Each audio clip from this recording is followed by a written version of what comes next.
நினைப்பதிப்பாளர் ஞானசேகர் அவர்கள்.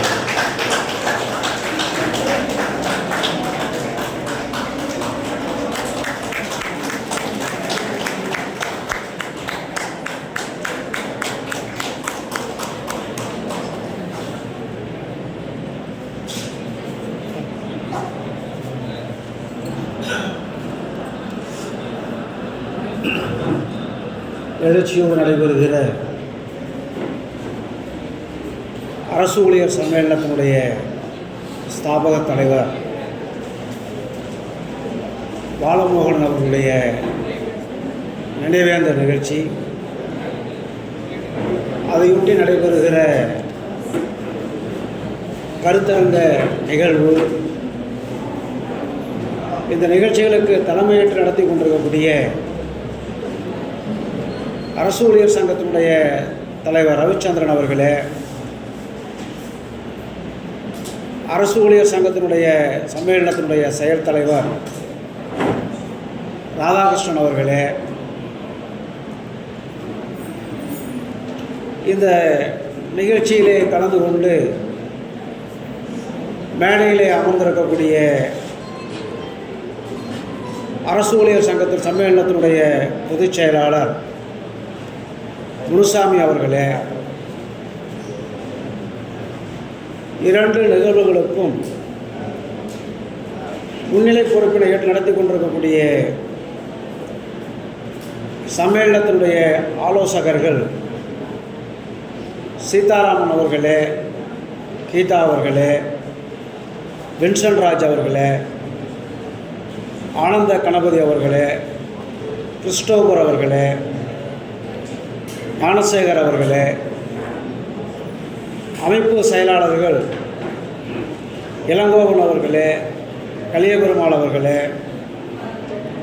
சிவஞானம் அவர்களே, ஜவஹர் அவர்களே, அரசு ஊழியர் சம்மேளனத்தினுடைய அறக்கட்டளையுடைய தலைவர் முருகன் அவர்களே, சம்மேளனத்தினுடைய முன்னாள் தலைவர் சண்முகம் அவர்களே, கௌரவ தலைவர் பிரேமதாசன் அவர்களே, நிறைவாக நன்றி கூற இருக்கக்கூடிய சம்மேளனத்தினுடைய பொருளாளர் வானவரம்பன் அவர்களே, இந்த நிகழ்விலே கலந்து கொண்டிருக்கக்கூடிய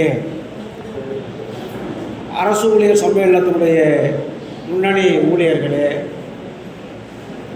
உங்கள் எல்லாருக்கும் முதலில் நன்றி கலந்த வணக்கத்தை நான் தெரிவித்துக் கொள்ள விரும்புகிறேன். இரண்டு நிகழ்வுகள்.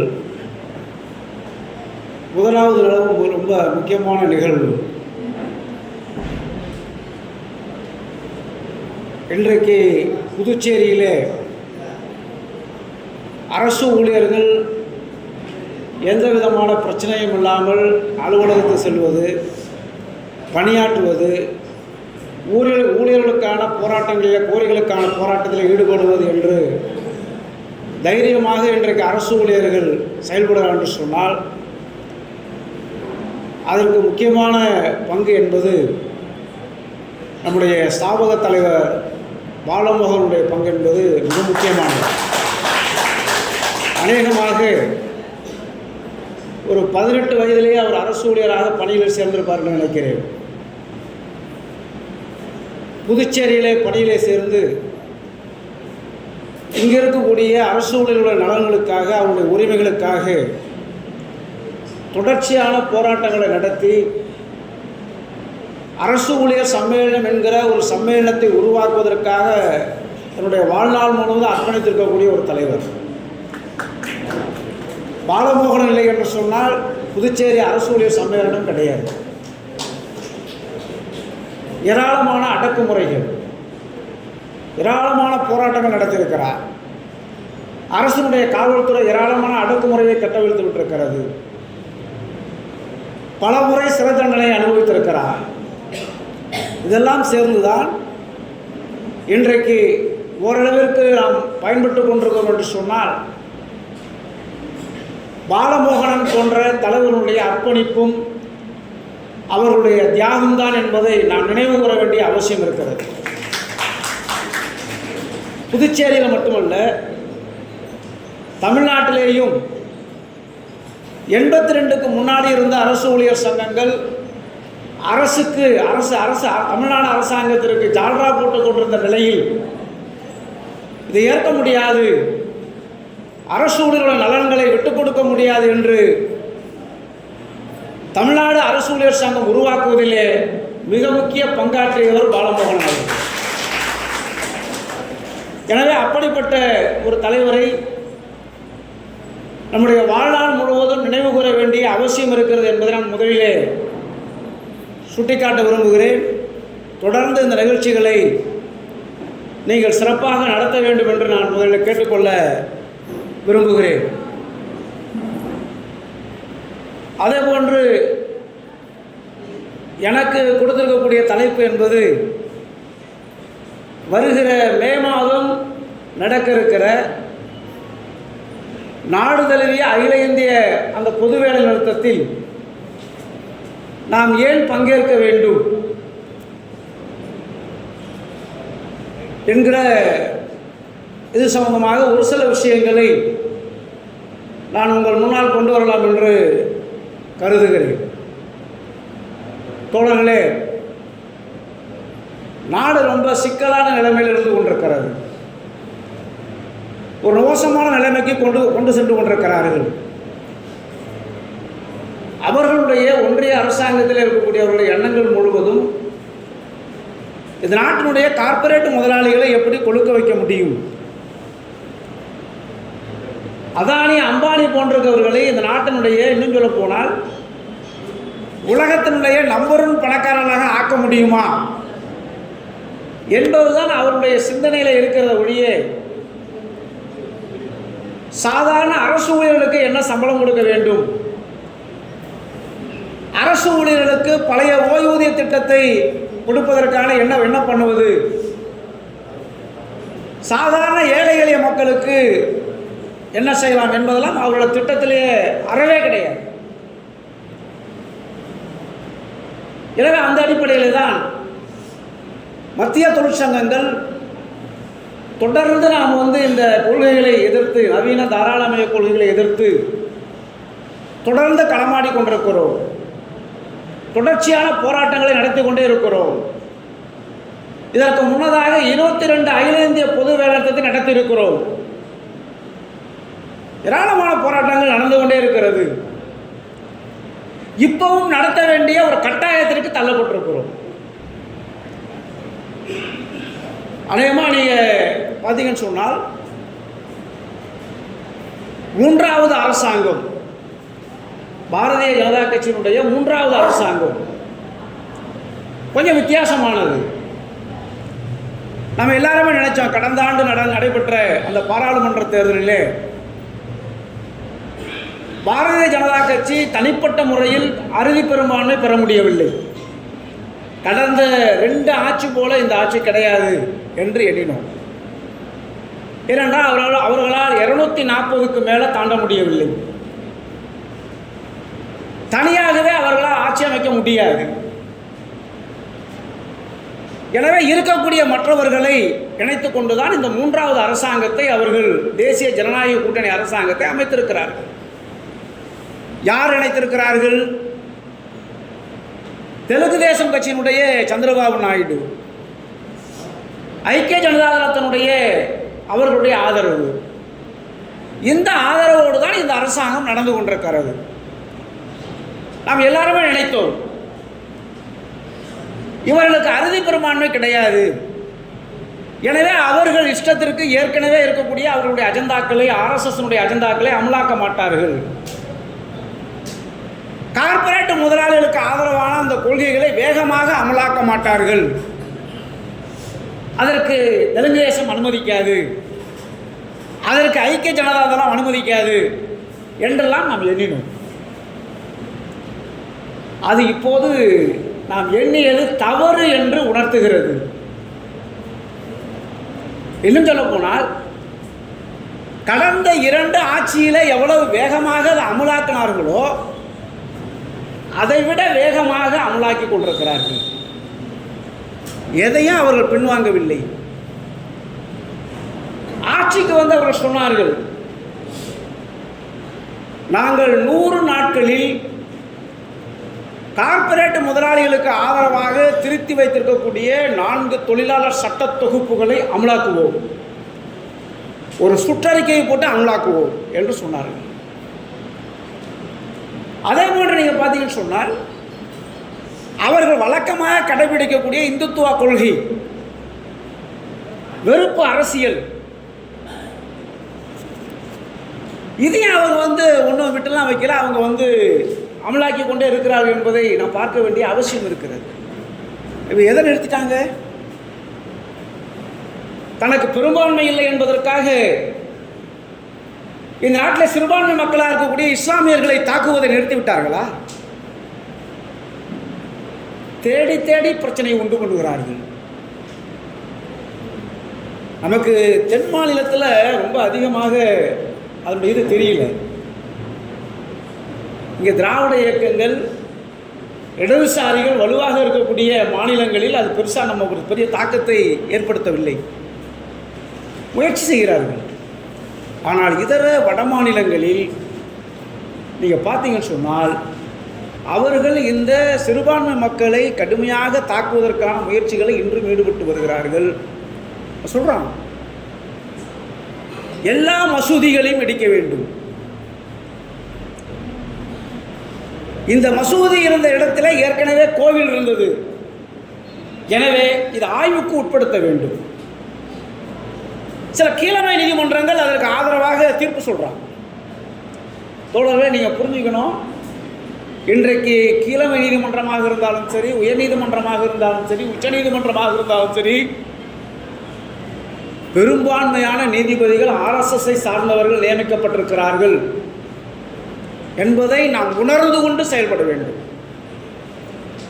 உடனே தீர்ப்பு சொல்கிறோம், ஆய்வு பண்ணு. இப்படி ஆரம்பித்தா என்ன ஆகும்? எல்லா இடங்களையும் கலவரங்கள். நல்ல வேளை உச்ச நீதிமன்றம் தலையிட்டது, கீழமை நீதிமன்றத்துக்கு உத்தரவை போட்டார்கள், நீங்கள் அப்படிலாம் கொடுக்கக்கூடாது. ஏனென்று சொன்னால் 1991 ஒரு சட்டம் இருக்கிறது, வழிபாட்டு தலங்கள் சட்டம் என்கிற ஒரு சட்டம் இந்தியாவில் கொண்டு வரப்பட்டிருக்கிறது. அது என்ன சொல்லுது அப்படின்னு சொன்னால், 1947ஆம் ஆண்டு நாடு விடுதலை பெறுகிற போது எது எப்படி இருந்ததோ அது அப்படியே இருக்க வேண்டும். மசூதியாக இருந்தால் அது மசூதியாக இருக்க வேண்டும், கோயிலாக இருந்தால் கோயிலாக இருக்க வேண்டும், சர்ச்சாக இருந்ததுன்னு சொன்னால் சர்ச்சாக இருக்க வேண்டும்.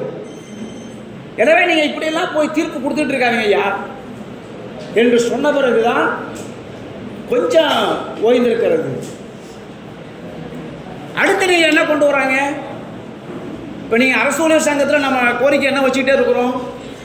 பழைய பென்ஷன் திட்டத்தை அமலாக்கு. இந்த UPS NPSலாம் எங்களுக்கு தேவையில்லையா? பழைய ஓய்வூதிய திட்டத்தை கொண்டு வா என்கிறது தான் இந்தியா முழுவதும் இருக்கக்கூடிய நம்முடைய அரசு ஊழியர் சங்கம் வைக்கக்கூடிய கோரிக்கை. அது சம்பந்தமாக அரசுக்கு கவலை கிடையாது. அது சம்பந்தமாக ஒரு மசோதா கொண்டு வருவதற்கு அரசுக்கு எந்த ஆலோசனையும் கிடையாது. ஆனால் என்ன பண்றான்னு சொன்னால், இஸ்லாமியர்களுக்கு சொந்தமாக இருக்கக்கூடிய வகுப்பு வாரிய சட்டத்தில் திருத்தம் கொண்டு வந்து ஒரு திருத்த சட்டம் கொண்டு வருகிறார்கள்.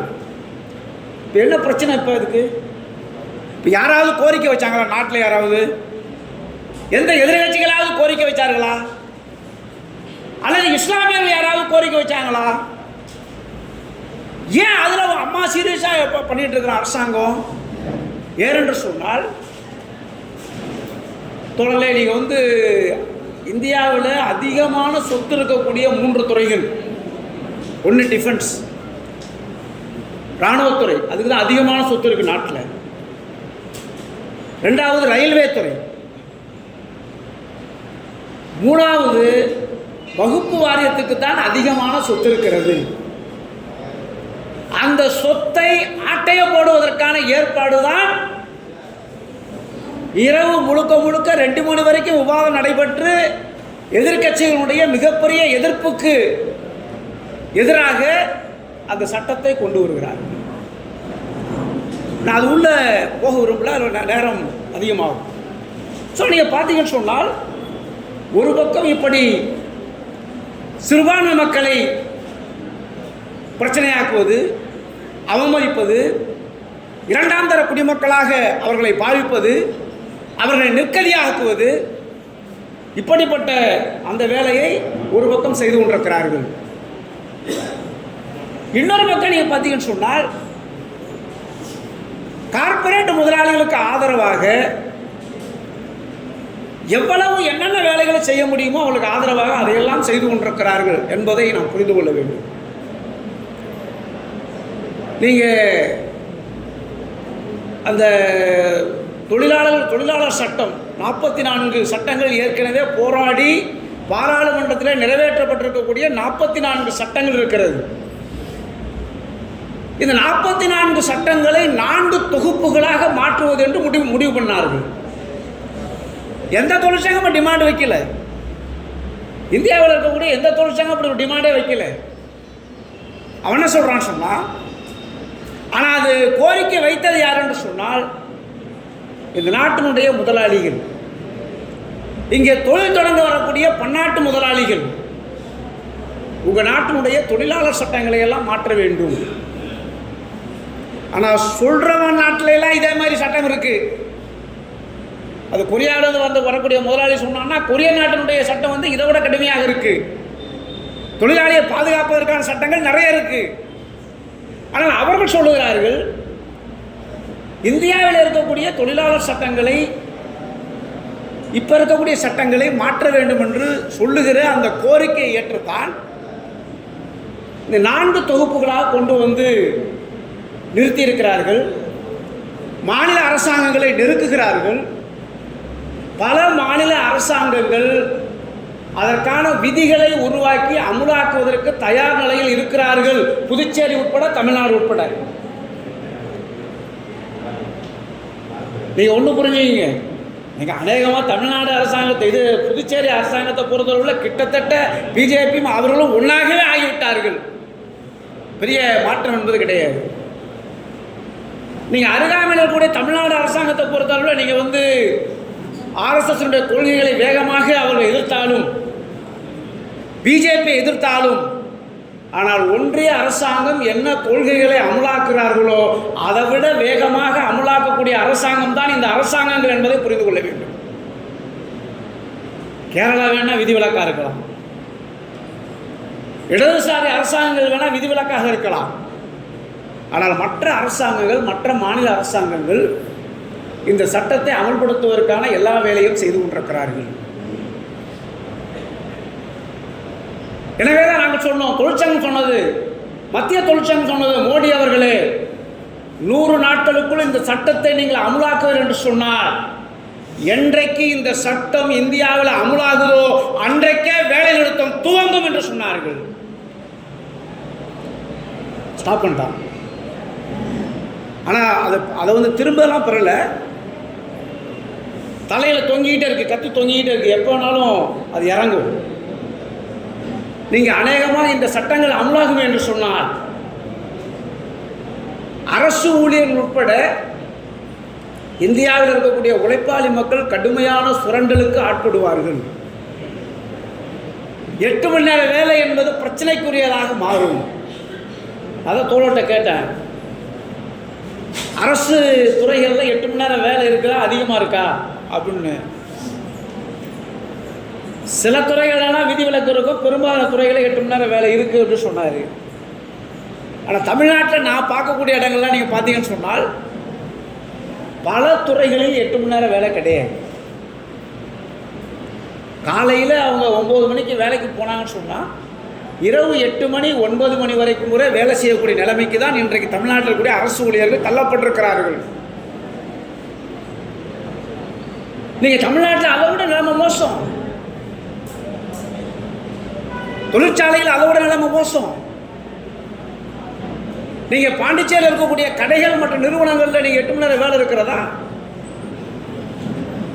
போராடி பெற்றிருக்கக்கூடிய அந்த உரிமைகளை எல்லாம் இன்றைக்கு மாற்றுகிற ஏற்பாட்டை செய்து கொண்டிருக்கிறார்கள். அநேகமாக நீங்கள் வந்து இப்போ இப்போ வந்து ஒரு துறை வளர்ந்துக்கிட்டே இருக்குது, அதிகமான பேர் அதெல்லாம் வேலைக்கு போயிட்டே இருக்கான்.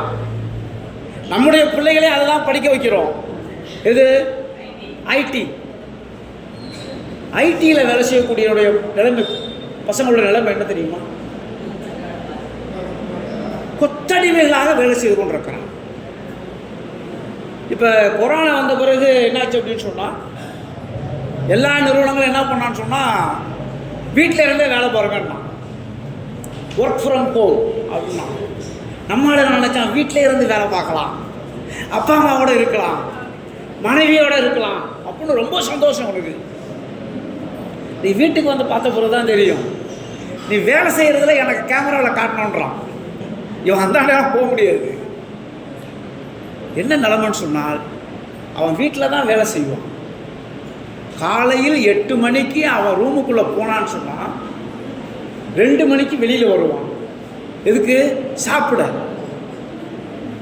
சாப்பிட்டுட்டு 3 மணிக்கு உள்ளே போனான்னு சொன்னால் 9 மணிக்கு தான் வெளில வருவான். அது கூட உத்தரவாதம் கிடையாது. அநேகமாக நீங்கள் பார்த்தீங்கன்னு சொன்னால் வேறு எந்த உலகமும் அவனுக்கு தெரிய மாட்டேங்குது. குடும்பத்தை பார்க்க முடியல. அநேகமாக மன அழுத்தத்திற்கு உள்ளாகி இருக்கிறார்கள். சம்பளம் ஒன்றை தவிர, அது கூட இப்போ முன்னாடி மாதிரி கிடையாது. இந்த சம்பளம் ஒன்றை தவிர அங்கே எங்கே 8 மணி நேரம் வேலை இருக்குது? எனக்கு 8 மணி நேரம் வேலை வேண்டும் கேட்டான்னு சொன்னால் அடுத்த நாள் வேலையை விட்டு எடுத்துடுவான். தொழிற்சங்கம் கிடையாது, தொழிலாளர் சட்டங்கள் உனக்கு பொருந்தாதுன்றான். ஒரு அடிமைத்தனமாக இன்றைக்கு வேலை செய்து கொண்டிருக்கிறார்கள். அப்படின்னு என்ன பண்ணுறது? இந்த நிலையில தான் இந்தியாவினுடைய முதலாளிகள் சொல்லுகிறார்கள், இப்போ வாரத்துக்கு 48 மணி நேரம், ஒரு நாளைக்கு 8 மணி நேரம், ஒரு நாள் விடுமுறை. இந்தியாவினுடைய முதலாளி சொல்லுகிறார்கள். யார்? எல்என்டி நிறுவனத்தினுடைய சிஓ சுப்பிரமணியன் என்கிற ஒரு அதிகாரி சொல்லுகிறார். திமுறாக சொல்லுகிறார், எல்லாரும் 90 மணி நேரம் வேலை செய்யுங்கள், ஞாயிற்றுக்கிழமையில வேலை செய்யுங்க. எவ்வளவு நேரம் தான் மனைவருடைய மூஞ்சையே உத்து பார்த்துக்கிட்டு இருப்பீங்க? இந்த முட்டாள்களுக்கு என்னத்துக்கு ஒன்றும் புரியல. சாதாரண ஒரு தொழிலாளி, சாதாரண ஒரு அரசு ஊழியர், சாதாரண ஐடி செக்டாரில் வேலை செய்யக்கூடிய ஒரு தொழிலாளி, அவன் ஒரு நாள் விடுமுறையில் என்ன பண்ணுவான் என்பது கூட தெரியவில்லை. யாராவது ஞாயிற்றுக்கிழமை உட்காந்து காலையில் 6 மணிக்கு எழுந்துச்சு இரவு 10 மணி வரைக்கும் மனைவியை முன்னாடி உட்கார வச்சு அவங்க மூஞ்சியை பார்த்துட்டு இருப்பாங்களா? உததான் கிடைக்கும். பார்க்க முடியுமா? மனைவியிட்ட பேசவே முடியல, பிள்ளைகள்கிட்ட பேசவே முடியல. அவன் ஒரு நாள் விடுமுறையில் அவனோட குடும்ப வேலைகளை, அலுவலக வேலைகளை பார்க்க முடியல. ஆனால் அவன் சொல்கிறான், 90 மணி நேரம் வேலை செய்யுங்கள், ஞாயிற்றுக்கிழமை வேலை செய்யுங்கள். இன்ஃபோசிஸினுடைய நாராயணமூர்த்தி சொல்லுகிறார், கிட்டத்தட்ட 3 லட்சம் பேருக்கு வேலை கொடுக்குறான் அந்த நிறுவனத்தில். அவன் சொல்கிறான், இவரு கொஞ்சம் அவன் பரவாயில்ல, 70 மணி நேரம் வேலை பாருங்க அப்படின்றான். இதெல்லாம் ஏன் சொல்கிறான்?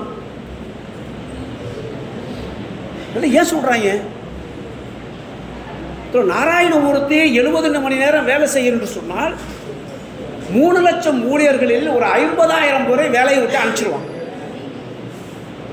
வேலை நேரம் அதிகமாகிற போது தொழிலாளி குறைவாக இருந்தால் போதும். 3 லட்சம் பேரில் ஒரு 50,000 பேர் அனுப்பிவிடுவார்கள் என்பதை நாம் புரிந்து கொள்ள வேண்டும். எனவே பார்த்தீங்க சொன்னால் 8 மணி நேரம் வேலை என்பது நீங்கள் பிரச்சனைக்குரியாக உள்ளாயிருக்கிறது.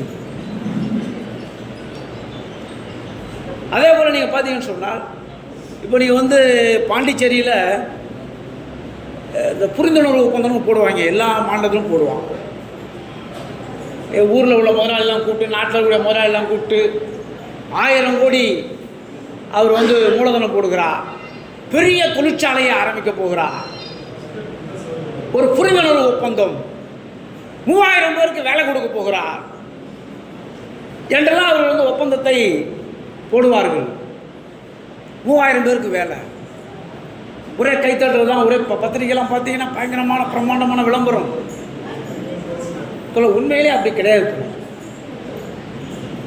இன்னும் சொல்ல போனால் இந்த புதிய தொழிலாளர் சட்டம் அமலாகுமே என்று சொன்னால் எந்த ஒரு தொழிற்சாலையிலையும் நிரந்தர தொழிலாளி என்பவன் ஒருவன் கூட இருக்க மாட்டான். எல்லா தொழிற்சாலைகளிலேயும் அவன் சொல்றான், அந்த சட்டத்தில் சட்ட அந்தஸ்து கொடுக்குறான். ஏற்கனவே நிரந்தர தொழிலாளி செய்யக்கூடிய வேலையை ஒரு ஒப்பந்த முறையிலோ கேஷுவல் முறையிலே செய்தால் சட்டம் அதை அனுமதிக்காது. நான் நீதிமன்றம் செல்ல முடியும், நீதிமன்றத்தில் போய் அவருடைய வேலையை நிரந்தரம் செய்ய என்று கேட்க முடியும், வாதாட முடியும். ஆனால் இன்னைக்கு இந்த சட்டம் அருமை என்று சொன்னால் அவன் சொல்லுகிறான், ட்ரெயினியை வைத்துக் கொள்ளலாம், உற்பத்தியில் ஈடுபடுத்தலாம், எவ்வளவு நாட்கள் வேண்டுமானும் வைத்துக் கொள்ளலாம். ஃபிக்ஸட் டேர்ம் எம்ப்ளாயி, ஒரு குறிப்பிட்ட கால தொழிலாளி அப்படின்னு என்ன தெரியுமா? நீங்கள் ஃபாரினுக்கு போகிறது மாதிரி தான். ஃபாரினுக்கு போனால் என்ன ஒப்பந்தம் போடுவான், 2 ஆண்டுகளுக்கு சிங்கப்பூரில் நீ வேலையில் இருக்கலாம், 2 ஆண்டுகளுக்கு உனக்கு 25,000 சம்பளம் அல்லது 50,000 சம்பளம். அது முடிஞ்ச பிறகு உன்னுடைய கான்ட்ராக்ட் கேன்சல் ஆகிடும். அதேமாரி தான் உள்நாட்டில் பாண்டிச்சேரியில் ஆரம்பிக்கக்கூடிய தொழிற்சாலையில் நம்முடைய பிள்ளைகளை அவன் இன்டர்வியூ எடுக்கிற போது உனக்கு 2 ஆண்டு தான் வேலை, 25,000 சம்பளம், உனக்கு போனஸ் கிடையாது, கிராஜுவேட்டி கிடையாது, இதர எந்த சட்ட சலுகைகளும் கிடையாது. 2 ஆண்டுகள் முடித்து தேவை என்றால் வைத்துக் கொள்ளுவேன், இல்லைனால் உன்னை வெளியில் நிறுத்தி விடுவேன் என்று சொன்னால் அவன் வீதியில் பிச்சை எடுக்க வேண்டியது தான். எங்கே இருக்குது சமூக பாதுகாப்புடன் கூடிய வேலை? எங்கே இருக்கு? எங்கே நிரந்தர தொழிலாளி இருக்கிறான்? அப்படி என்று சொன்னால் எப்படி ஒரு பாதுகாப்பான வேலை என்று சொன்னால் எப்படி வாழ்க்கை நடத்த முடியும்? எப்படி உங்களுடைய மகன்களுக்கு திருமணம் பண்ண முடியும்? எப்போ வேணாலும் வேலை போகும்னு சொன்னால் எப்படி வாழ்க்கை நடத்த முடியும்? எனவே பார்த்தீங்கன்னு சொன்னால் நிரந்தர தொழிலாளி என்பவனே இல்லாத முதலாளிகள் தொழிற்சாலையை லாபம் மட்டுமே குறிக்கோள் என்று நடத்தக்கூடிய அந்த ஏற்பாட்டில் இருக்கிறார்கள் என்பதை நான் புரிந்து கொள்ள வேண்டும். அதே போல் நீங்கள் பார்த்தீங்கன்னு சொன்னால் இதெல்லாம் வேலை கொடுக்குறாங்களாம். இப்போ நீங்கள் ஒன்றிய அரசாங்கம் நம்முடைய டிமாண்டில் ஒன்று, வேலை வாய்ப்பை உருவாக்கு, காலி பணியிடங்களை நிரப்பு அப்படிங்கிற கோரிக்கை நம்ம வைக்கிறோம். மத்திய தொழிற்சங்கங்கள் கோரிக்கை வைக்கிறோம். என்ன பிரச்சனை அப்படின்னு சொன்னால் ஏதாவது காலி பணியிடங்களை நிரப்புவதற்கான எந்த ஏற்பாடுகளாவது ஒன்றிய அரசாங்கமோ மாநில அரசாங்கமோ எடுக்கிறார்களா? உங்களுக்கு தெரியும். நீங்கள் மோடி முன்னாடியே சொன்னார், முதல் அரசாங்கத்திலேயே மோடி இந்த நாட்டினுடைய பிரதமர் ஆகிவிட்டால் இந்த நாட்டில் பாலாறும் தேனாரும் ஓடும், ஆமாம் காலையில் ஏஞ்சிது எல்லாம் பன்னீரில் தான் கொப்பளிக்கலாம் எல்லாம் சொன்னாங்க. ஆனால் இது 3வது அரசாங்கம் நடந்து கொண்டிருக்கிறது. அவர் சொன்ன ஆண்டுக்கு 2 கோடி பேர் வேலை என்பது கொடுக்கப்பட்டதா? இது அவனும் மறந்துட்டான், நம்மளும் கேட்கறத விட்டுட்டோம். இந்த செவடங்காதன உன்னை சங்கு மாரி இவனை கேட்டுட்டே இருந்தா அவன் அதை பற்றி கவலையே பட மாட்டேன்றான். நீ கேட்டு என்ன பண்ணுறது? எனவே பார்த்தீங்கன்னு சொன்னால் வேலை என்பது மிகப்பெரிய பிரச்சனையாக மாறி இருக்கிறது. ஒரு புள்ளிவரம் சொல்லுகிறது, இந்தியாவிலே கிட்டத்தட்ட நீங்கள் பார்த்தீங்கன்னு சொன்னால் நம்முடைய பிள்ளைகள் படித்துவிட்டு பிஇ படித்துவிட்டு எம்ஏ படித்துவிட்டு எம்பிஏ படித்துவிட்டு இன்றைக்கு இந்திய தேசம் முழுவதும் 6 கோடி பேர் வேலை கேட்டு வீதியில் அலைந்து கொண்டிருக்கிறார். அது இல்லாமல் ஒரு வருஷத்துக்கு இந்த வேலை தேடக்கூடிய அந்த 6 கோடி பேரோட ஒவ்வொரு கோடி பேர் இணைகிறான். ஒரு வருஷத்துக்கு 1 கோடி பேர் படித்து விட்டு வேலை தேடி வெளியில் வந்துடுறான். அவனுக்கு வேலை கொடுப்பதற்கான எந்த ஏற்பாடும் அரசாங்கத்தினுடைய பட்டியலே கிடையாது, அஜெண்டாவிலே கிடையாது. என்ன பிரச்சனை? ஒன்றிய அரசாங்கத்தினுடைய அரசு துறைகளில் மட்டும் 9 லட்சம் காலி பணியிடங்கள் இருப்பதாக தகவல் கூறுகிறது. பொதுத்துறை நிறுவனங்களில் 4 லட்சம் பணியிடங்கள் காலியாக இருக்கிறது. பொதுத்துறை வங்கிகளில் 2 லட்சம் காலி பணியிடங்கள் இருக்கிறது. மொத்தமாக நீங்க பார்த்தீங்கன்னு சொன்னால் ஒன்றிய அரசாங்கத்தினுடைய கட்டுப்பாட்டில் இருக்கக்கூடிய நிறுவனங்களில் 30 லட்சம் காலி பணியிடங்கள் காலியாக இருக்கிறது என்று சொல்லுகிறார்கள். ஏன் நிரப்பல? பொதுத்துறை நிறுவனங்களில் ஒண்ணுமே பண்ண வேண்டாங்க. வங்கியில் கான்ட்ராக்ட், பேங்க்ல அவுட் சோர்ஸ், எல்ஐசியில் அவுட் சோர்ஸ், என்எல்சி போன்றக்கூடிய துறைகளில் முற்றிலும் கான்ட்ராக்ட். இப்படி இந்த பொதுத்துறை நிறுவனங்களில் மட்டும் 6 லட்சம் பேர் கான்ட்ராக்ட் முறையில் வேலை செய்து கொண்டிருக்கிறார். எல்லாம் நிரந்தர தொழிலாளி பண்ணக்கூடிய நிரந்தர வேலை, அவுட் சோர்ஸில் பண்ணுறான், கான்ட்ராக்டில் பண்ணுறான். 6 லட்சம் பேர். ஏன் மோடி ஒரே ஒரு கையெழுத்து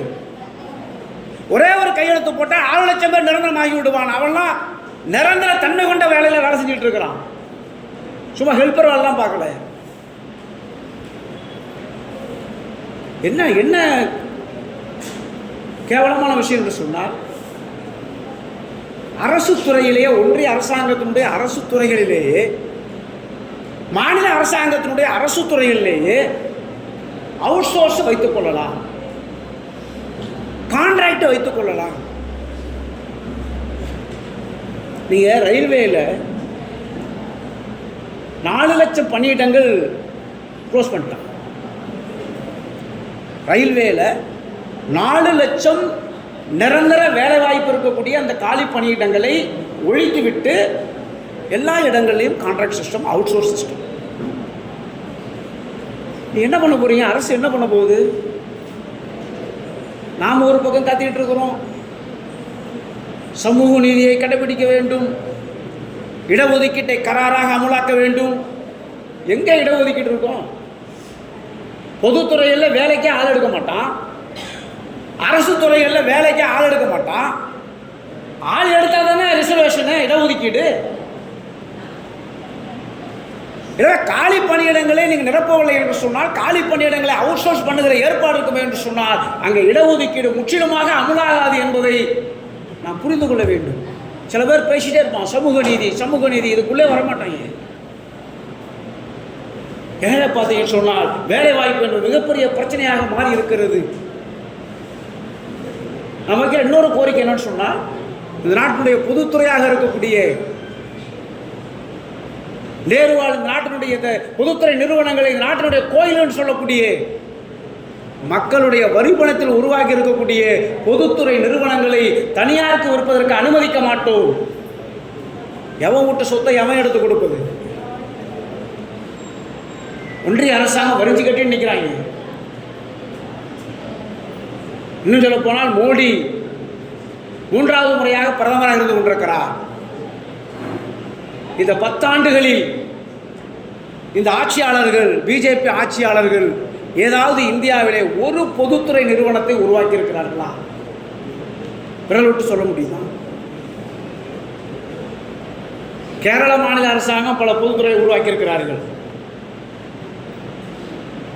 நீ அது அவங்களுக்கு கொடுக்காத, அதை ஏன்டா அதானி கொடுக்குறேன், நான் நடத்துகிறேன், கவர்மெண்ட் நடத்தும் என்று சொல்லி நடத்துகிறார்கள். ஆனால் இந்தியாவில் இந்த அரசாங்கம் வந்த பிறகு 10 ஆண்டுகளில் ஒரு பொதுத்துறை நிறுவனத்தை கூட உருவாக்கவில்லை. மாறாக ஏற்கனவே உருவாக்கி வைத்திருக்கக்கூடிய பொதுத்துறை நிறுவனங்களை அம்பானி, அதானி போன்றவர்களுக்கு கூறு போட்டு விற்கிற எல்லா ஏற்பாடுகளையும் செய்து கொண்டிருக்கிறார். எப்போ விற்கிறானே தெரியாது. முன்னாடிலாம் நீங்கள் பார்த்தீங்கன்னா, அருகாமையில் இருக்கக்கூடிய நெய்வேலியில் என்எல்சி நிறுவனத்தை தனியாருக்கு விற்கிற போது கடுமையான போராட்டங்கள் நடக்கும். ஏன்னா பேப்பரில் அறிவிப்பான், எல்லாருக்கும் தெரிஞ்சிடும், எல்லாரும் போராடுவோம், முடியாது, ஒத்துக்க முடியாது, தகராறு நடக்கும், ஸ்ட்ரைக் நடக்கும். அது வாபஸ் வாங்குவோம், அதோட தன்மையை பொறுத்திருக்கு. ஆனால் இன்றைக்கி அப்படி இல்லை. எப்போ விற்கிறான்னு தெரியாது, எவன் வாங்குறான்னு தெரியாது, எல்லாம் முடிஞ்ச பிறகு தான் தெரியும், எல்லாம் ஆன்லைன். எனவே என்ன முப்பன முடிவு பண்ணுறான்னு சொன்னால், இந்த பட்ஜெட்டில் பொதுத்துறை நிறுவனங்களுடைய பங்குகளை 10 லட்சம் கோடிக்கு விற்க போகிறோம். 10 லட்சம் கோடி. யாருக்கு விற்பான்? அவரோட கூட்டாளி அதானிக்கு தான் அதிகமாக விற்பான். அடுத்து அம்பானிக்கு விற்பான். வேறு சில 1-2 முதலாளிகள் இருக்கான், பெரிய முதலாளிகள், அவர்களுக்கு விற்பார்கள். எதெல்லாம் விற்க போகிறான்? மின்சார விநியோகம் இங்கே புதுச்சேரியில் மிகப்பெரிய போராட்டம் நடந்தது. மின்சார வாரியத்தை தனியாருக்கு விடுவதற்கு அனுமதிக்க மாட்டோம் என்று சொல்லி நடந்த பல மாநிலங்கள் நடந்த போராட்டங்களில் புதுச்சேரி போராட்டம் மிகப்பெரிய போராட்டம். மீண்டும் அந்த மின்சார விநியோகத்தை, சப்ஸ்டேஷன்களை தனியாருக்கு விடுவோம். இந்த நாட்டில் இருக்கக்கூடிய துறைமுகங்களை தனியாருக்கு கொடுத்துருவோம். ரயில்வேக்கு சொந்தமான இடங்கள் ஏராளமான இடங்கள் இருக்கிறது. அந்த இடங்களை எல்லாம் தனியாருக்கு நாங்கள் கொடுத்துருவோம். ஏர்போர்ட்டை கொடுத்துருவோம். நெடுஞ்சாலைகளை கொடுத்துருவோம். இப்படி ஏராளமான பொதுத்துறை நிறுவனங்களை எல்லாம் தேசிய பணமாக்கல் திட்டம் என்ற அடிப்படையில் தனியார் முதலாளிகளுக்கு கொடுத்து விடுவது என்பதுதான். இப்படி கொடுத்தாதானே அதானிய உலகத்தினுடைய நம்பர் 1 பணக்காரன் ஆக்க முடியும். எப்படி சொத்து ஏறுது? எனவே அதை கொடுப்பதற்கான ஏற்பாடுகள் செய்து கொண்டிருக்கிறார்கள். கடைசியாக அவர்கள் சொன்னது, நம்மளுடைய எல்ஐசி நிறுவனம் பட்ஜெட்டில் சொன்னோம், காப்பீட்டுத் துறையில் 100% அந்நிய முதலீடு அனுமதிக்கப்படும். அப்படின்னு என்ன?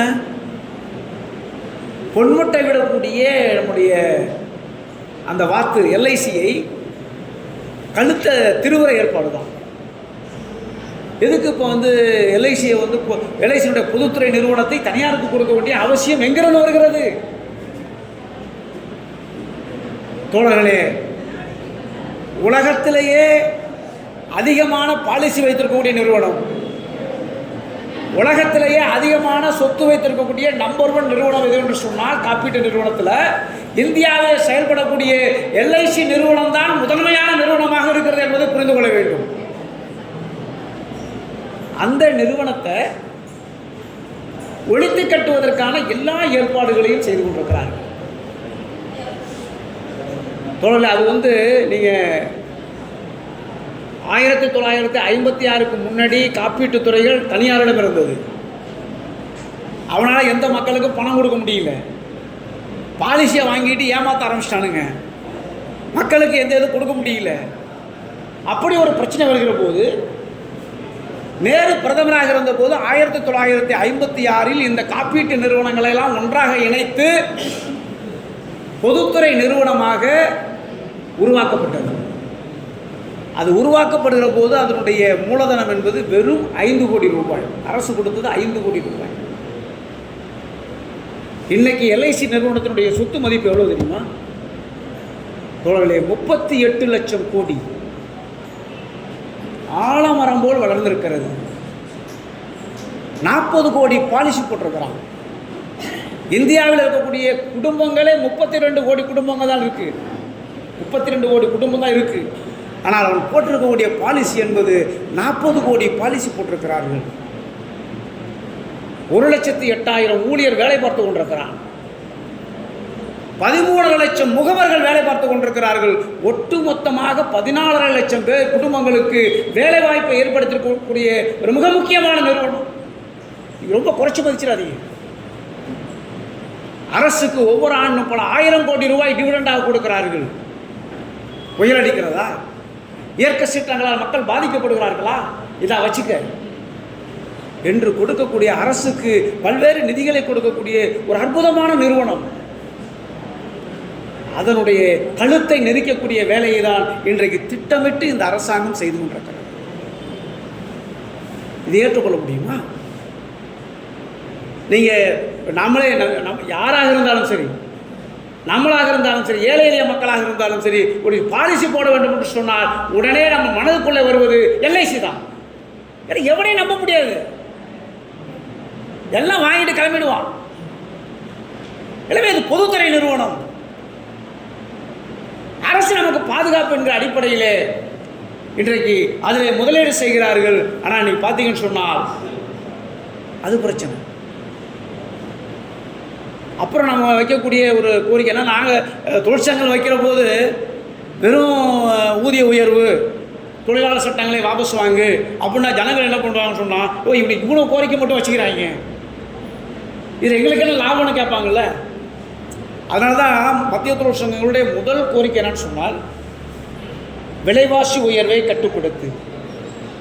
அது அரசு ஊழியர்களையும் பாதிக்கும், தொழிலாளியும் பாதிக்கும், சாதாரண முறைசாரா தொழிலாளியும் பாதிக்கும், அன்றாடம் காட்சியாக இருக்கக்கூடிய ஏழை விவசாய தொழிலாளியும் பாதிக்கக்கூடிய அன்றாடம் பாதிக்கக்கூடிய பிரச்சனை.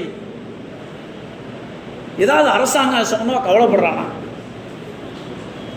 நீ அமைச்சர்கிட்ட கேட்டால் அப்படிதான் ஏறுன்றான், அப்படிதான் ஏறுன்றான். சரி, அப்படிதான் ஏற அப்படின்னு சொன்னா என் சம்பளம் ஏறணும்ல. டிஏ கொடுக்கணும்னா அது கொடுக்க முடியாது, குறைந்தபட்ச ஊதியத்தை அமலாக்க அது முடியாது, 100 நாள் வேலை திட்டத்தில் சம்பளத்தை அதிகமாக்க அதையும் முடியாது. நீ செத்து சுண்ணாம்பாலே எங்களுக்கு பிரச்சனை கிடையாது, ஆனால் விலைவாசி ஏறிட்டு தான் இருக்கும். நம்முடைய நிதியமைச்சர் நிர்மலா சீதாராமன் ஒரு அற்புதமான ஒரு பொண்ணை கண்டுபிடிச்சு கொண்டு வந்திருக்காங்க. ஆமாம், நிதியமைச்சராக அது அந்த அம்மாவுக்கு ஒன்றுமே தெரியாது, பொருளாதாரத்தில் ஒன்றுமே தெரியாது. நான் சொல்லலை, பொருளாதாரத்தில் ஒன்றுமே தெரியாத அவருடைய கணவர் சொல்லுகிறார், நம்ம சொல்லலை. இதான் நிதியமைச்சர்.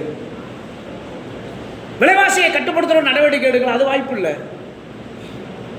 என்னங்க வெங்காயம் இவ்வளோ இப்படி தாறுமாற ஏறுத, வெங்காயம் சாப்பிடாதீங்க. நமக்கு ரொம்ப நாளாக தெரியல இது ஏன்டா வெங்காயம் சாப்பிடாதுங்குது. பூண்டு விலை ஏறி போச்சு, என்ன பண்ணுறது, பூண்டை சாப்பிடாதீங்க அப்படின்னு ஏன்னா புரியல நமக்கு. அப்புறம் பார்த்தா பிராமினில் கொஞ்சம் பேர் பூண்டு வெங்காயம் சாப்பிட மாட்டாங்க. இங்கே யாராவது இதெல்லாம் கொச்சிக்காதீங்க, அதான் பூண்டு வெங்காயம் சாப்பிடாது, அதனால் பூண்டு வெங்காயம் சாப்பிடாதீங்க அப்படின்னுச்சு. நல்ல வேலை அரிசி விலை ஏறுது அப்படின்னு சொன்னான், சோறு சாப்பிடாதீங்கன்னு சொல்லி என்ன பண்ணுறது. அந்த மாதிரி சொன்னாலும் சொல்லணும், அது அவ்வளோ பெரிய இது. அது என்னன்னு புரியாமல் ஏதாவது பேசிகிட்டு இருப்பாங்க அந்த அம்மா. எனவே பார்த்தீங்கன்னு சொன்னால் விலைவாசி கடுமையாக ஏறிக்கொண்டிருக்கிறது. இதுக்கான மூல ஆதாரம் என்ன? விலைவாசி குறைய வேண்டும் என்று சொன்னால் பெட்ரோல் டீசலுடைய விலை குறைய வேண்டும். பெட்ரோல் டீசலுடைய விலை குறையவில்லை என்று சொன்னால் விலைவாசி ஏறிட்டது. இவ்வளவு அக்கிரமங்கள், இவ்வளவு அநியாயங்கள் ஒரு நாட்டில் நடக்குமே என்று சொன்னால் யார் கேட்கிறது? இடதுசாரிகள் தான் கத்திக்கிட்டு இருக்கோம். வேறு எவனாவது வீதியில் வந்து சத்தம் போடுறானா? 2014 இவர்கள் ஆட்சிக்கு வர்றதுக்கு முன்னாடி நீங்கள் பார்த்தீங்கன்னு சொன்னால் கச்சா எண்ணெயினுடைய விலை என்பது ஒரு பேரல் 140 ரூபாய்க்கு வித்துச்சு. 140 ரூபா கச்சா எண்ணெய் விற்கிற போது இங்கே பெட்ரோல் டீசல் எவ்வளோ வந்துச்சு தெரியுமா? பெட்ரோலுடைய விலை என்பது 70 ரூபா, டீசலுடைய விலை என்பது 60 ரூபா, கேஸ் சிலிண்டர் விலை என்பது 410 ரூபா. எப்போ? 2014 140 ரூபா வித்த போது 2025 கச்சா எண்ணெயினுடைய விலை என்பது ஒரு பேரல் வந்து 61 ரூபாய்க்கு விற்கிது. ரஷ்யாக்காரன் கூவி வாங்கிக்கிறான், சண்டை நடக்குது. ஐரோப்பா கண்ட்ரி பூரா எவனும் வாங்க மாட்டேறான், வாங்கிக்கிறான். ஆனால் இப்போ 61 ரூபா விற்கும் போது 1 லிட்டர் பெட்ரோல் எவ்வளோ விற்கணும்? 20 ரூபா 25 ரூபாய்க்கு விற்கணும். ஆனால் என்ன விற்கிது? எங்கள் ஊரில் 101 ரூபா, இங்கே வந்து 96 ரூபா விற்கும்னு நினைக்கிறேன். ஆமாம், டீசல் வந்து அங்கே 93 ரூபா, இங்கே 86 ரூபா.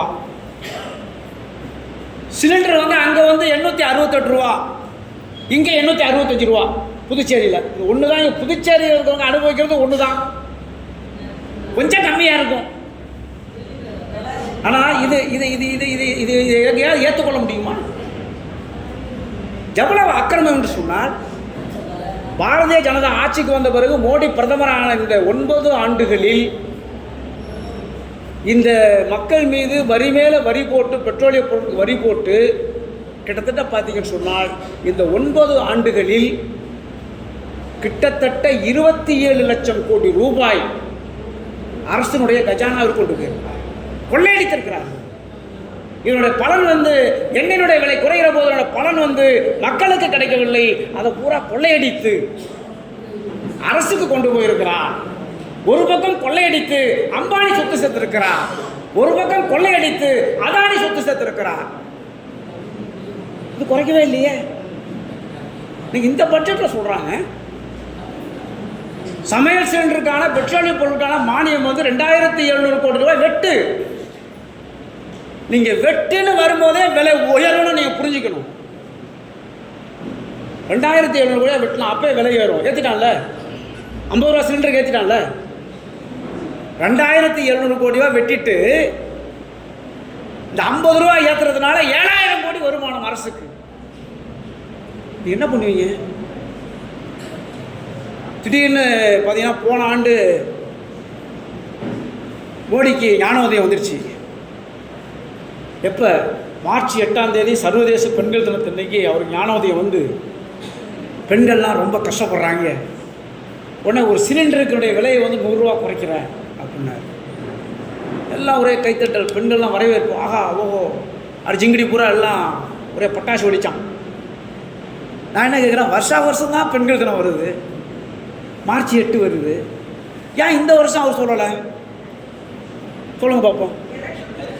ஆமாம், இந்த ஆண்டு பாராளுமன்ற தேர்தல் வரல, போன ஆண்டு பாராளுமன்ற தேர்தல் வந்துச்சு, அதனால 100 ரூபா குறைச்சாச்சு.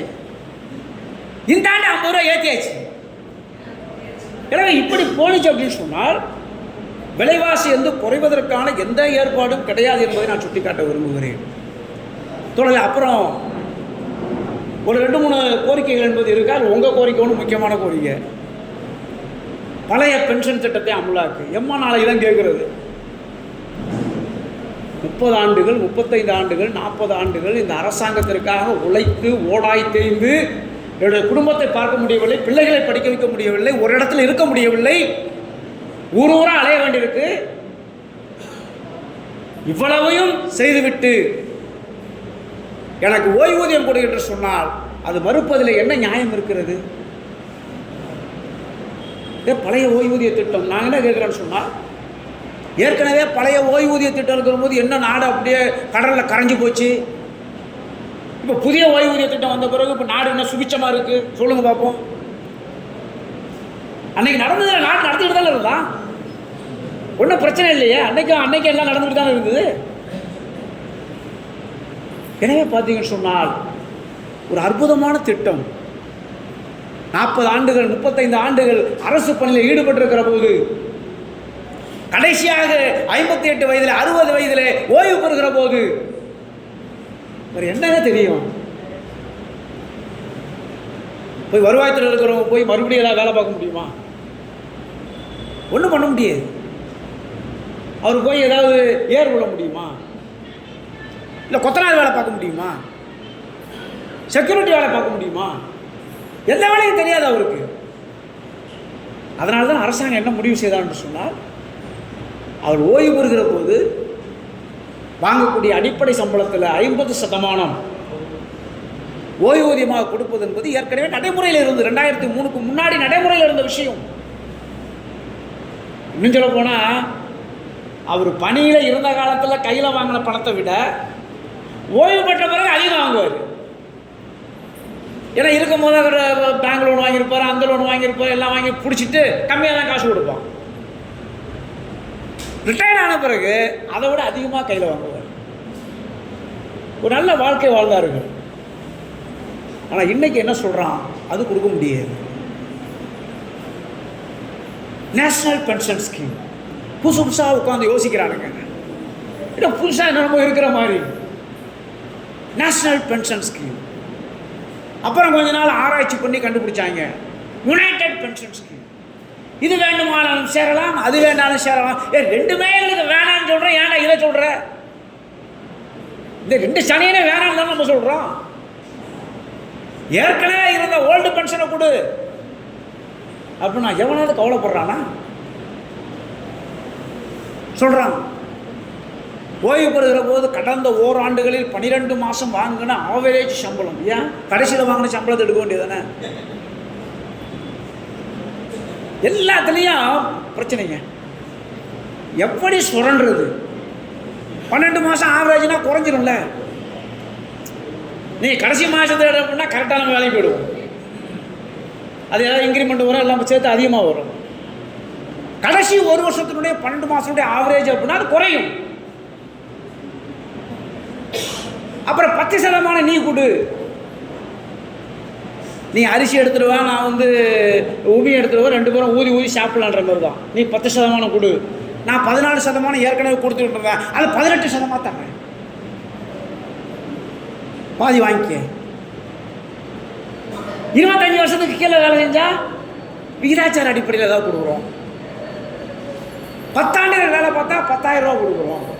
இப்போ என்னமோ யாசகமாக தர்றது மாதிரி இல்லை, சும்மா இருக்கிறவங்க கொடுக்குற. உனக்கு காலம் பூரா 40 வருஷம் 45 வருஷம் 35 வருஷம் உனக்காக உழைத்த ஊழியனுக்கு கொடுக்கக்கூடிய இதில் வந்து இப்படிலாம் கணக்கு போடுறான். இதான் இன்னைக்கு பென்ஷன் திட்டம். நீங்கள் இதெல்லாம் யார் வாங்குறாங்க என்னன்னே புரிய மாட்டேங்குது. என்ன கொடுக்குறானுவோ, என்னதான் வாங்குறாங்க. எனவே பார்த்தீங்கன்னு சொன்னால் இந்த பென்ஷன் திட்டத்தை, பழைய பென்ஷன் திட்டத்தை கொண்டு வருவதற்கான நடவடிக்கைகள் எடுக்க வேண்டும் என்கிற அந்த கோரிக்கையை முன்வைக்கிறோம். விவசாயிகள் பிரச்சனை அதையும் எதையும் விடலை. நம்ம கேட்குறாங்க ஒரே ஒரு கோரிக்கை தான், நான் விளைவிக்கக்கூடிய விளைபொருளுக்கு நியாயமான விலையை தீர்மானித்துடு. நியாயம் தானே கேட்குறது. 1 வருஷம் போராடினானே. உலக வரலாற்றில் ஓராண்டுகள் இப்படிப்பட்ட போராட்டம் நடந்தது அநேகமாக இந்தியாவில் தான், வேற எங்கேயும் கிடையாது. வேற எங்கேயும் கிடையாது. ஓராண்டு போராட்டம், லட்சக்கணக்கான விவசாயிகள் முடியாது என்று சொன்னவர்களை திரும்ப பெற வைத்த போராட்டம். போராட்டம் தான் வெல்லும் என்பதை இந்த அரசுக்கு உணர்த்திய போராட்டம். கடைசியில் சொன்னார்கள் வழி இல்லை, வாபஸ் வாங்குகிறோம், ஆனால் குறைந்தபட்ச ஆதார விலையை தீர்மானிப்பதற்கு நாங்கள் ஏற்பாடு செய்கிறோம் சொல்கிறாங்க. ஏற்கனவே பார்த்தீங்கன்னா காங்கிரஸ் அரசாங்கம் இருக்கிற போதே ஒரு கமிட்டி போட்டாங்க. வேளாண் விஞ்ஞானி சாமிநாதன் தலைமையில் ஒரு கமிட்டி. இந்த கமிட்டி ரெக்கமெண்டேஷன் கொடுத்துட்டு அவர் செத்தே போயிட்டார். நல்ல ரெக்கமெண்டேஷன். அதை தான் விவசாய சங்கம் கேட்குறாங்க. ஒரு பொருளை உற்பத்தி பண்ணுவதற்கு எவ்வளவு செலவாகிறதோ அதை விட கூடுதலாக 50% கூடுதலாக வைத்து விலையை தீர்மானி. ஒரு 50% அவனுக்கு லாபம் கிட்டும். அதான் ரெக்கமெண்டேஷன். அதை அமலாக்குன்றாங்க. முடியாதுன்றான். அப்புறம் என்ன சொல்கிறாங்க, ஒரே ஒரு முறை நாங்கள் நொந்து போய் கிடக்குறோம். யா வெள்ளமா வறட்சியா விவசாயம் பண்ண முடியல, விவசாயி தூக்கு போட்டுட்டு சாவுறான், பொண்ணுங்களை கல்யாணம் பண்ணி கொடுக்க முடியல, கடன் தொல்லை தாங்க முடியவில்லை, எனவே என்னுடைய கடனை ஒரே ஒரு முறை தள்ளுபடி பண்ணு. முடியாது. எங்களுடைய பிள்ளைகள் படிப்புக்காக வாங்கியிருக்கக்கூடிய கல்வி கடனை தள்ளுபடி பண்ணு. இது அஜெண்டாவிலே இல்லைங்குது நிர்மலா சீதாராமன். இந்த கல்வி கடன் அக்கிரமம் இருக்க பெரிய அக்கிரமம். எவ்வளோ வட்டி தெரியுமா? பிள்ளைகள் படிப்பதற்கு கடன் கொடுக்குறான், வட்டி இல்லாத கடன் கொடுக்க வேண்டியதுன்னு என்ன அரசாங்கம் அது? ஆனால் வட்டி எவ்வளோ தெரியுமா? 8.5% 14.5% வரைக்கும் வட்டி. பேங்குக்கு பேங்க் வித்தியாசம். இதை கட்டலைன்னா வேறு ரவுடிகள் மாதிரி வர்றான் வீட்டுக்கு. பண்ண முடியாது. ஆனால் யாருக்கு பண்ணுறான்? கல்வி கடனை தள்ளுபடி பண்ண முடியாது, விவசாய கடனை தள்ளுபடி பண்ண முடியாது, நம்ம வாங்கின கடனை தள்ளுபடி பண்ண முடியாது. ஆனால் இந்த நாட்டில் இருக்கக்கூடிய முதலாளிகள் 1000 கோடி 2000 கோடி லாபம் ஈட்டக்கூடிய நிறுவனங்களுடைய கடன்கள், தேசியமயமாக்கப்பட்ட வங்கியில் இருக்கக்கூடிய நம்முடைய பணத்தை 17 லட்சம் கோடி ரூபாய் தள்ளுபடி பண்ணியிருக்கிறான். வராக்கடன் கட்டாத. இந்த அக்கிரமம் எங்கேயாவது நடக்குமா? இந்த அநியாயம் எங்கேயாவது நடக்குமா? இதான் பிரச்சனை. கார்பரேட் வரி 30%-லேருந்து 22% குறைக்கிறாங்க. யாருக்கான அரசாங்கம் புரிந்து கொள்ளுங்கள். 30%-லேருந்து 22% கார்பரேட் வரி குறைத்ததனால் 1,45,000 கோடி இந்த அரசுக்கு வரக்கூடிய தொகை வரவில்லை என்பதை கவனத்தில் வச்சுங்க. 1,45,000 கோடி வந்ததுன்னு சொன்னால் பல வேலைகளை பண்ண முடியும், பல நலத்திட்டங்களை உருவாக்க முடியும். பல உலக நாடுகளே அதாங்க பண்ணுறாங்க. சாதாரண ஏழை எளிய மக்களுக்கு நலத்திட்டங்களை வழங்க வேண்டும் என்று சொன்னால் உலக நாடுகள் என்ன பண்ணுறாங்கன்னு சொன்னால் கார்பரேட் வரியை அதிகமாக்குகிறார்கள். ஆனால் மோடி அரசாங்கம் கார்பரேட் வரியை குறைத்து கொண்டே இருக்கிறார்கள். இதான் இன்னைக்கு அரசாங்கம். 100 நாள் வேலை கிராமப்புறத்தினுடைய ஏழை எளிய விவசாயிகளுக்கு சொல்கிறாங்க. காங்கிரஸ்காரங்க கூட சொல்லுவாங்க, நாங்கள் கொண்டு வந்து திட்டம், நீ கொண்டு வந்து திட்டம் கிடையாது. மன்மோகன் சிங் திட்டம் கொண்டு வந்த திட்டம் கிடையாது. அது இடதுசாரிகளுடைய நிர்பந்தத்தால் கொண்டு வரப்பட்ட திட்டம். அது இடதுசாரிகள் என்று சொன்னால் 100 நாள் வேலை கிடையாது. மன்மோகன் சிங் பிரதமராக நாற்காலியில் அமர வேண்டும் என்று சொன்னால், இடதுசாரிகளுடைய எம்பிக்களுடைய ஆதரவு வேண்டும் என்று சொன்னால், எங்களுக்கு அமைச்சர் பதவி தேவையில்லை, பிரதமர் பதவி தேவையில்லை, 100 நாள் வேலை திட்டத்தை சட்டமாக்கு என்று சொன்ன இயக்கம் இடதுசாரி இயக்கம். அதை ஒழிக்கிறதுக்கான எல்லா வேலையும் செய்து கொண்டிருக்கிறார்கள். 100 நாள் வேலை கொடுக்க மாட்டான். சமீபத்தில் கடலூர் மாவட்டத்தில் ஒரு கள ஆய்வு நடத்தணும். அந்த ஆய்வு என்ன தெரியுமா? 20 நாள் 15 நாள் அதான் வேலை கொடுத்துருக்காங்க. சம்பளம் பார்த்தீங்கன்னா 200 ரூபா. சாதாரண கிராமப்புறத்தில் இருக்கக்கூடிய விவசாய தொழிலாளிகள் 100 நாள் வேலை கொடுக்க முடியல. ஆனால் நம்ம டிமாண்டு இப்போ வைக்கிறோம். இந்த 17 அம்ச கோரிக்கைகளில் ஒரு டிமாண்டு அந்த 100 நாளை 200 நாளாக்கு கூலி 600 ரூபா கூலி கூடி என்கிற அந்த கோரிக்கைகளை வைக்கிறோம். எனவே பார்த்தீங்கன்னு சொன்னால், இந்த அரசாங்கத்திலே அரசு ஊழியராக இருந்தாலும் சரி, ஆலையில் வேலை செய்யக்கூடிய தொழிலாளியாக இருந்தாலும் சரி, கிராமப்புறத்தில் இருக்கக்கூடிய விவசாய தொழிலாளியாக இருந்தாலும் சரி, எவனும் இன்றைக்கு நிம்மதியாக இல்லை. இன்றைக்கு நிம்மதியாக இருக்கக்கூடிய ஒரே ஆட்கள் யார் என்று சொன்னால், இந்தியாவிலே விரல் விட்டு வெண்ணக்கூடிய ஒரு 10-15 முதலாளிகள் தான். அவர் தான் அனுபவித்துக் கொண்டிருக்கிறார். எனவே இப்படிப்பட்ட சூழ்நிலையிலே தான் இப்படிப்பட்ட அக்கிரமங்களை, அநியாயங்களை ஏற்றுக்கொள்ள முடியாது. இப்போ பார்த்தீங்க அப்படின்னா, இது எல்லாத்தையும் இது பண்ணுறதுக்கு இப்போ பஹல்காம் தாக்குதலை கையில் எடுத்துக்கிட்டு இப்போ பாகிஸ்தான் மேலே வார் சண்டை இப்போ நடந்துகிட்டே இருக்குது. எப்போ என்ன ஆகும்னா சொல்ல முடியாது. அப்படி வந்து சொன்னால் மிகப்பெரிய துயரத்திற்கு மக்கள் ஆளாக்கப்படுவார்கள். எந்த ஒரு பிரச்சனைக்கும் போர் தீர்வாகாது. அது ரஷ்யா உக்ரைனாக இருந்தாலும் சரி, இஸ்ரேல் பாலஸ்தீனமாக இருந்தாலும் சரி, இந்தியா பாகிஸ்தானாக இருந்தாலும் சரி, எந்த பிரச்சனைக்கும் போர் தீர்வு ஏற்பட்டதாக இதுவரைக்கும் வரலாறே கிடையாது. மக்கள் சொல்லணும், துயரத்திற்கு ஆளாக்கப்படுவார்கள். விலைவாசி கடுமையாக ஏறும், பொருளாதாரம் கடுமையாக சரியும். எனவேதான் ஐநா சபை சொல்கிறது, பேசி பிரச்சனையை தீர்ப்பதற்கு நீங்கள் தயாராகுங்கள். பேச்சுவார்த்தை மூலமாக தான் பேசி தீர்வு காண முடியுமோடைய சண்டை போடுவதனாலேயோ போர் நடத்துவதனாலேயோ பிரச்சனை எந்த நாடுகளையும் தீரவில்லை என்பதை நாம் புரிந்து கொள்ள வேண்டும். ஆனால் இன்றைக்கு அவர்கள் அதை கூட மதமாக்குகிறார்கள், அதை கூட சிறுபான்மை மக்களுக்கு எதிராக்குகிறார்கள். அவன் அடித்தவன், சுற்றுலா பயணியில் கொண்டவன் இந்துக்களாக பார்த்து கொண்டுட்டான். அந்த சுற்றுலா பயணிகளை பாதுகாத்ததில் 10 பேர் இஸ்லாமியர்கள்.